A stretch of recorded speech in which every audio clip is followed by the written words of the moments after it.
2020년도에 저희 부산진교회가 시작을 하게 되면서 담임 목사님께서 표어를 하나님의 영광을 위하여라고 잡으신 것을 듣고 어떻게 우리가 살아가는 것이 하나님의 영광을 위해 살아가는 것인가라는 것에 대해서 기도하고 생각하고 고민하게 되었습니다. 그렇게 생각을 하고 있다가 이제 제가 이제 묵상하고 생각하다가 연결되어진 것이 하나님께 영광이 된다는 것은 하나님의 마음에 합한 것이겠구나. 하나님의 마음에 합한 것은 하나님께서 기뻐하시는 것이겠구나. 그러면 하나님께서 기뻐하시는 것이 무엇일까를 생각했을 때 하나님께서 하나님의 마음을 가장 잘 아시는 분은 예수님일 거다라는 결론에 도달하게 되었습니다. 그리고 예수님께서 제자들을 위해서 간곡히 기도하신 내용이 무엇일까를 생각해 보게 되니까 요한복음 17장 21절 17장에 있는 예수님의 마지막 기도의 제목이 생각나게 되었고, 그 중에서 예수님께서 이후에 예수님을 믿을 자들을 위해 기도하셨던 내용들에 대해서 보게 된다면 그 뜻이, 그 의미가 하나님께서 기뻐하시는 것이 하나님께 영광이 되는 것이 어떤 것인지 알 수 있겠다라는 생각을 하게 되었습니다. 그래서 요한복음을 읽어봤을 때 17장에 그 내용들 중에 믿는 사람들을 위해 하셨던 기도 내용 중에 가장 중요하게 나타났던 것들이 21절, 22절에 있었습니다. 제가 읽어드리겠습니다. 아버지여, 아버지께서 내 안에 내가 아버지 안에 있는 것 같이 그들로 다 하나가 되어 우리 안에 있게 하사 세상으로 아버지께서 나를 보내신 것을 믿게 하옵소서. 내게 주신 영광을 내가 그들에게도 주었사오니 이는 우리가 하나 된 것 같이 그들도 하나가 되려 함이니이다 라고 주님께서 기도하신 내용이 있습니다. 여기에 보면 주님께서 원하셨던 것은 하나님 아버지께서 예수 그리스도 안에 계신 것 같이, 그리고 예수님께서 하나님 아버지 안에 계신 것 같이 하나님을 믿게 되는, 예수 그리스도를 믿게 되는 모든 성도가, 모든 제자들이 하나가 되기를 원한다라는 기도를 하셨습니다.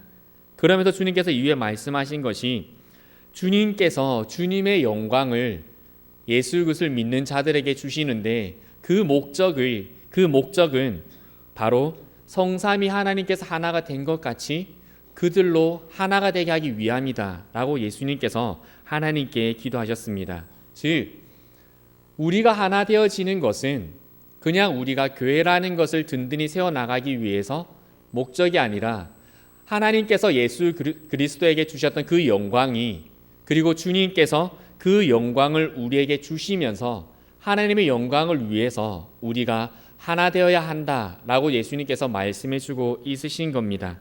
그렇기 때문에 우리 공동체가 하나가 된다면, 또 하나가 되어진다면 하나님께 영광이 되는 수많은 모습들 중에 한 가지의 모습을 이뤄 나갈 수 있을 것이다 라는 고백을 하게 되었습니다. 2020년도에 하나님의 영광을 위해서 우리가 해나갈 수많은 사역들과 수많은 믿음의 행위들 앞에서 또 우리가 하나 되어지는 우리 부산진 교회 되기를 소망합니다. 그렇다면 우리가 하나 되기 위해서 어떻게 해야 될까를 생각해 보았습니다. 제가 공부를 할 때에 성교학, 그리고 성교학에서 리더십에 대한 전공으로 공부를 했었을 때에 한국이 가지고 있는 문화, 그리고 한국에 있는 문화가 지금 한국 교회 속에 어떻게 자리 잡게 되었는지에 대해서 연구를 하게 되었는데, 한국에 가지고 있는 가장 중요하고 가장 크고 거대한 문화는 바로 유교 사상이지요. 유교 사상에서 가장 중요한 것은 사람이 지식을 갖추게 되고 그 지식 가운데서 덕을 세우게 되고 다른 사람에게 그러한 것들을 가르치게 되면서 궁극적으로 도달하게 되는 자리가 군자라는 자리입니다. 그래서 유교에서는 군자가 되어지는 것이 굉장히 중요합니다. 군자가 되어서 그 도를, 그리고 이 세상을 살아가야 되는 어떠한 도리들을 잘 가르치고 다른 사람으로 하여금 그렇게 살아가게 하는 그러한 위치에 오르는 것이 군자이고 굉장히 중요한 사람인데, 그러한 유교의 문화가 우리 교회 안에도 동일하게 자리를 잡게 되었습니다. 왜냐하면 교회라는 것 자체가 사회를 벗어나서 그 시대에, 그리고 그 사회를 벗어나서 존재할 수가 없기 때문에 한국 땅에 들어와서 자리 잡게 되면서 자연스럽게 유교의 사상 위에 세워지게 되었습니다. 왜냐하면 우리가 결국 한국 사람들이잖아요. 우리 뼈 속에, 우리의 피 안에 그러한 유교 사상이 답습되어져 있기 때문에 그렇습니다. 그렇다 보니까 교회 안에서도 이제 그런 유교 사상이 나타나게 되었던 것들이 담임 목사님이나 교회 리더들에 대해서 이제 굉장히 높은 위치를, 그리고 위치뿐만 아니라 가지게 되는 권위와 그러한 것들이 높은 곳에 자리 잡게 되어 있는 걸 볼 수가 있습니다. 한국이 가지고 있는, 그리고 동양 쪽에 가지고 있는 교회들의 특징입니다. 미국 교회는 그렇지 않습니다. 미국 교회는 좀 많이 다른 분위기를 가지고 있죠. 담임 목회자에 대한 권위가 크게 높지 않습니다. 그리고 어떠한 교회는 담임 목사님이 3명인 곳도 있습니다. 그래서 한 목사님은 설교를 하시고, 한 목사님은 교회 행정을 담당하시고, 다른 한 분은 선교를 담당하시고, 이렇게 되어져 있습니다. 한국이랑은 조금 다른 문화를 가지고 있는데, 한국 문화 속에 있는 교회이기에 그러한 문화를 가지고 있습니다. 더군다나 129년의 역사를 가지고 있는 저희 교회는 마찬가지이겠지요. 그러한 소속 가운데 있을 때에, 그렇다면 우리가 이러한 문화 속에서, 이러한 바탕 속에서 어떻게 되어져 가는 것이 하나가 되어질 수 있는 가장 효과적인 방법일까를 생각하게 되었습니다. 한국의 문화 속에서, 한국의 조직 안에서 그 방법들은 바로 한 가지의 분명한 기준점을 가져야 한다라는 것입니다. 미국 교회는 그렇지 않아도 괜찮습니다. 프랑스에 있는 교회도 그렇지 않아도 괜찮습니다. 그런데 지금까지의 한국에 있는 교회는 하나의 구심점, 하나의 기준점을 가지는 것이 굉장히 중요합니다. 그렇다면 하나의 기준점을 가지고 강력하게 모이고 강력하게 하나가 되기 위한 어떠한 조직이 있을까를 생각했을 때에 그 어디보다도 군대 조직이 그 한 가지였습니다. 군대 조직의 특징이 무엇일까요? 군대에서 사용되는 용어 중에 저도 저는 의경을 갔었거든요. 이렇게 이등병으로 들어갔을 때 많이 들었던 이야기 중에 한 가지가 해라면 해라, 해라면 해라 였습니다. 다른 토를 달지 말라는 겁니다. 위에서 고참이 이야기를 하면 해라면 해라라는 겁니다. 제가 정말 이해가 되지 않았던, 저의 의경 생활할 때 정말 이해가 되지 않았던 것들이 몇 가지가 있었는데 그럼에도 했죠. 그 중에 뭐가 있었냐면, 경찰청장님부터 저까지 이르는 모든 기수에 대표되는 사람들을 적어 놓는 겁니다. 그리고 그분 경찰청장님의 기수도 외우고 직위를 외우고 다 이렇게 외워라는 겁니다. 제가 경찰청장님의 기수를 알아서 무엇을 하겠습니까? 경찰대학교를 간 것도 아니고 그냥 의경을 갔는데 그것을 왜 외워야겠습니까? 그런데 해라면 해야 하는 겁니다. 그래서 외웠습니다. 다음 날 시험을 친다 하더라고요. 아침에 조모가 끝나고 위에 있는 고참을 따라 나갔습니다. 외워라는 겁니다. 외웠을까요? 못 외웠을까요? 못 외웠습니다. 경찰청장 누구 몇 기? 근데 그 다음부터 기억이 나지 않는 겁니다. 제가 의경생활 할 때는 약간 혼나는 터치들이 있었기 때문에 혼이 났죠. 그리고 다시 다음 날까지 외우라고 하는 겁니다. 그 다음 날이 되었습니다. 외웠을까요? 못 외웠을까요? 외웠습니다. 안 외우면 또 혼날 거잖아요. 어쨌든 해라면 하라는 게 군대 생활이지요. 그런데 물론 그러한 것들 때문에 단점들도 있긴 있지만, 그 어떤 조직보다도 군대라는 조직은 굉장히 하나가 되어져 있습니다. 그 이유가 무엇이냐면, 해라면 해라는 의미가 무엇이겠습니까? 무엇인가 위로부터 내려오는 강한 구심점이 그 조직 속에 존재한다라는 것입니다. 그 기준점이 되어지는 것. 그렇다면 우리 교회도 군대가 되어야 할까요? 대대장님 아니죠. 우리 교회 장관으로 담임 목사님을 이렇게 이런 조직이 갖추어져야 할까요? 그렇지는 않을 겁니다. 왜냐하면 물론 우리가 그리스도의 좋은 군사이기는 하지만 우리가 군인처럼 살아가는 것은 아니잖아요. 그렇다면 그 조직의 특징을 우리가 알아본다면 우리 교회가 단단하게 하나가 되어지고 그 하나됨으로 하나님께 영광되어지는 그러한 2020년도가 되어질 줄 믿습니다. 그래서 오늘 우리가 기준점이라는 것에 대해서 이야기를 나누고자 합니다. 오늘 3절의 말씀을 보니까 너는 그리스도 예수의 좋은 병사로 나와 함께 고난을 받으라 라고 되어져 있습니다. 너희 모두 각자의 자리에서 알아서 고난을 받아라가 아니었습니다. 바울은 디모데에게 이야기를 하기를 나와 함께 고난을 받으라 라는 것입니다. 디모데에게는 바울이 기준점이 되어준 것입니다. 그렇다면 이 땅에 예수님께서 오셨습니다.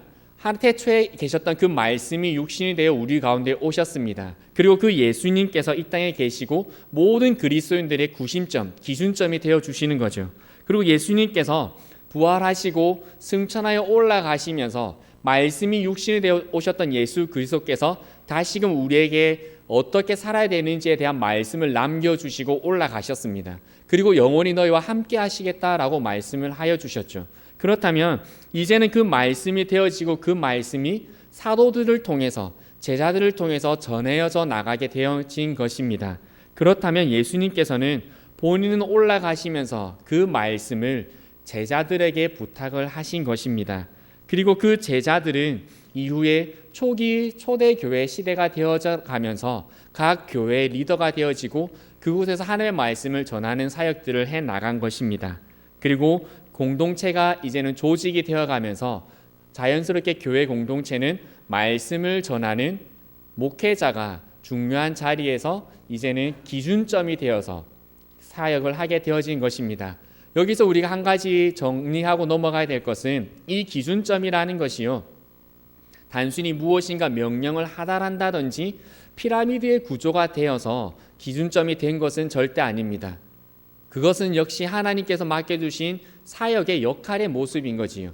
사역의 역할, 그 말씀의 기준점이 되기 위해서 사역을 하게 되어진 것입니다. 그렇다면 우리 교회 부산진교회 공동체에서 기준점이 되어야 하는 분은 누구일까요? 성경으로 본다면 담임 목사님이 맞는 것입니다. 그렇다면 어쩌면 혹시나 왜 담임 목사님만 기준점이 되어야 돼? 다른 또 어떤 역할을 더 잘할 수 있는 되면 안 돼? 왜 내가 지금 이 자리에서 기준점이 되면 안 돼? 하실 수도 있습니다.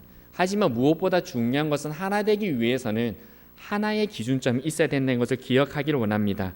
그래서 이렇게 이해를 하면 저희가 좋을 것 같습니다.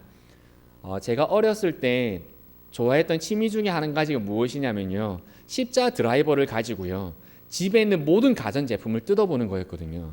그래서 스탠드도 뜯어보고 시계도 뜯어보고 아버지의 공구함을 열어서 드라이버의 크기에 맞춰서 TV도 열어보고요. 브라운관 이거 나중에 조립을 못해서 제가 몰래 뜯었다가 조립한다고 진짜 고생했거든요. 막 뜯어보는 취미가 있었는데 제가 뜯어봤던 것 중에 가장 완벽하게 뜯어봤던 것이 우리 집의 시계였습니다. 좀 안 비싸 보이고 만만해 보였거든요. 겉에서 보면 시침, 분침, 초침이 있고 뒤를 보면 그냥 자그마한 플라스틱 한 통이 있잖아요. 그냥 이게 뭐 복잡하게 싸고 풀었다가 톱니바퀴가 튀어져 나가가지고요 시계를 그대로 못 쓰게 되었던 적이 있거든요.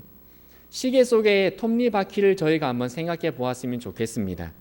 수많은 톱니바퀴가 있는데 그 톱니바퀴들은 각각 연결이 되어져 있습니다. 그렇다면 연결이 되어져 있을 때 이 톱니바퀴를 돌리는 톱니바퀴가 있다라는 것입니다. 모든 톱니바퀴에 모터가 연결되어서 돌아가지 않습니다. 그렇게 되면 어떻게 될까요? 한 방향으로 작동하게 되어 있으면 아무 문제가 없습니다. 그런데 다른 방향으로 그게 작동하게 되어져 있으면 톱니의 이가 부러져 버리게 되겠죠. 시계 안에는 하나의 톱니바퀴가 수많은 톱니바퀴가 있지만 하나의 모터가 연결된 톱니바퀴가 있었습니다. 저는 교회 조직에 대해서 연구할 때에 저는 담임 목회자의 역할을 동력, 모터로부터 처음 받게 되는 톱니바퀴다라고 정의를 내렸었습니다. 왜냐하면 그 톱니바퀴를 통해서 연결되어진 수많은 톱니바퀴들이 돌아가게 되는 겁니다. 그렇다면 우리 장로님들, 재직들, 그 외에 다른 부교역자들은 어떤 역할일까요? 역시 그 톱니바퀴와 함께 연결되어서 시계를 작동시키는 그 위치에 톱니바퀴가 되어져 가게 되는 것이겠죠. 우리의 조직을 이렇게 생각해 본다면 이 교회가 하나님 보실 때에 아름다운 하나의 조직이고 이 아름다운 하나의 조직이 작동되어 나가는 하나하나의 구성원들이 우리가 되어진다는 것을 이해하기 쉬우실 것 같습니다. 그렇다면 또 한 가지 우리가 한 가지 더 생각해 보기를, 그렇다면 톱니바퀴는 어떻게 되어야 하는가라는 겁니다. 여러분, 톱니바퀴는 어떤 모습을 가지고 있나요? 그냥 자동차 타이어처럼 평범한 동그라미이던가요? 아니죠. 톱니바퀴이잖아요. 즉 하나하나가 이렇게 맞물려져 있는 겁니다. 어떤 특징을 가지고 있는지 아시겠죠? 튀어져 나와 있는 부분이 있는 반면 들어가져 있는 부분이 있습니다. 이 들어가져 있는 부분에는 다른 톱니에 튀어져 나온 부분이 결합하게 되는 겁니다. 이것이 정교할수록 좋은 시계, 좋은 제품이 되겠죠. 우리 각 사람도 내가 튀어나올 수 있는 부분, 즉 잘하는 부분, 그리고 공동체를 위해 드러나게 사역하게 되는 부분들이나 역할들, 나의 그러한 행동들이 있을 겁니다. 반면에 공동체를 위해서 내가 들어가야 되고 내가 잠깐 자리를 비워줘야 되는 부분도 있습니다. 이 역할들이 서로 완벽하게 맞물려져 갈 때에 우리 부산진교회 공동체는 삐걱대는 소리 없이 가장 아름답게 굴러갈 수 있을 것이라, 작동되어질 것이다 생각이 되어집니다.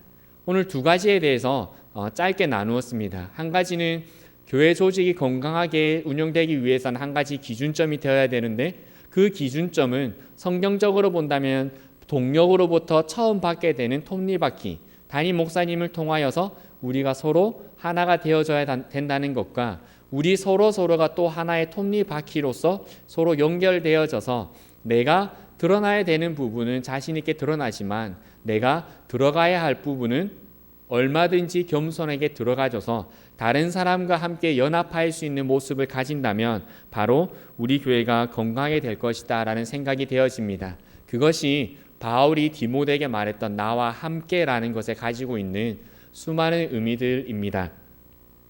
교회 조직은 피라미드 조직이 아닙니다. 우리가 지금 해나가고 있는 사역들은 피라미드 조직을 세우는 것이 아닙니다. 그럼에도 불구하고 한국 사회는 유교의 문화 때문에 피라미드 조직을 가지고 있습니다. 그렇다면 우리가 어떻게 그것을 이해해야 될까요? 피라미드라는 조직에 대해서 누구는 가장 높은 곳에 있고 누구는 낮은 곳에 있고, 말씀을 전하거나 어떠한 일들을 앞에서 진행해 나가는 사람은 높에 있는 것이고 아니면 뒤에서 보이지 않는 것을 하면 낮은 것이고 라고 이해가 되면 그것은 건강한 조직이 아닐 겁니다. 교회의 조직은 피라미드의 모습을 가질 수밖에 없지만 그것을 피라미드라고 여기는 것이 아니라 하늘에 계신 하나님을 향해 나가는 화살표의 조직이다라고 생각을 해야 합니다. 한 가지의 기준점을 가지고 모여지는 모습으로 우리가 이 조직을 만들어 나가고, 그렇게 우리가 생각해 나간다면 우리가 하나 되어지는 것에 조금 더 도움이 되어지고, 우리가 서로가 서로를 이해하고 맞물려 가는데 우리가 좋은 생각들 그리고 기준들이 되어질 줄 믿습니다.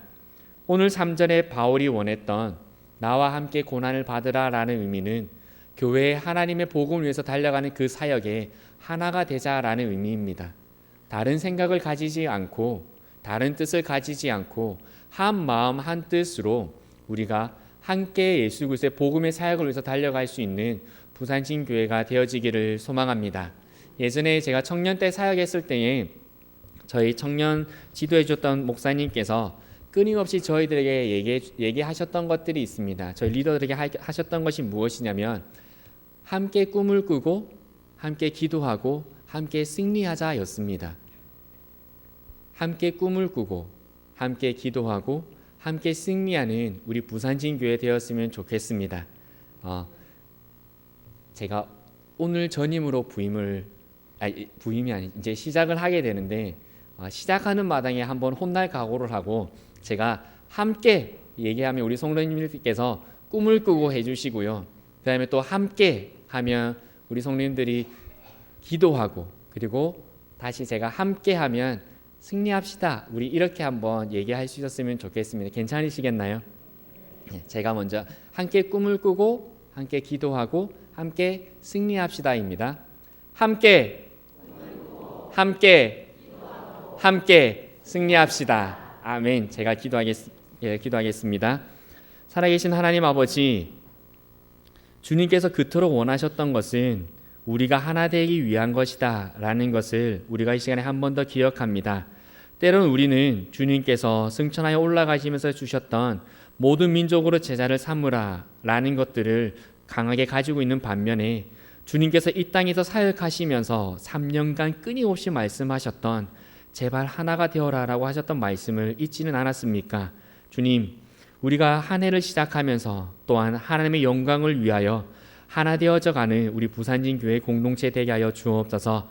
하나님, 강력한 하나의 구심점을 가지고 저희가 함께 모일 수 있도록 하여 주시고 또 서로가 서로를 연결하는 소중한 톱니바퀴가 되어서 내가 드러나서 사역될 때는 자신 있게 드러나 사역하지만 또 내가 자리를 내어주고 또 비켜줘야 할 때는 다른 사람이 얼마든지 그 자리에 들어와 사역할 수 있도록 하나님, 모든 관계들이 유연하게 하나 되어 정교하게 달려갈 수 있는 저희들 되어지기를 소망합니다. 주님, 이 땅의 마지막 시간이 되었을 때 저희가 주님 앞에 정말 하나 되기 위해서 최선을 다했구나 라는 칭찬받을 수 있는 우리 모두가 되어지기를 소망합니다. 하나님, 함께 꿈을 꿀 수 있도록 해주시고 함께 기도할 수 있도록 해주시고 함께 승리하며 2020년도 마지막 송구영신 예배를 하나님께 올려드릴 수 있는 그러한 소망을 가지고 나아갈 수 있는 오늘 이 시간 되어질 수 있도록 인도하여 주옵소서. 모든 것들을 성령님께서 합력하여 선을 이루게 해주실 줄 믿사오며 예수 그리스도 이름으로 기도드리옵나이다. 아멘.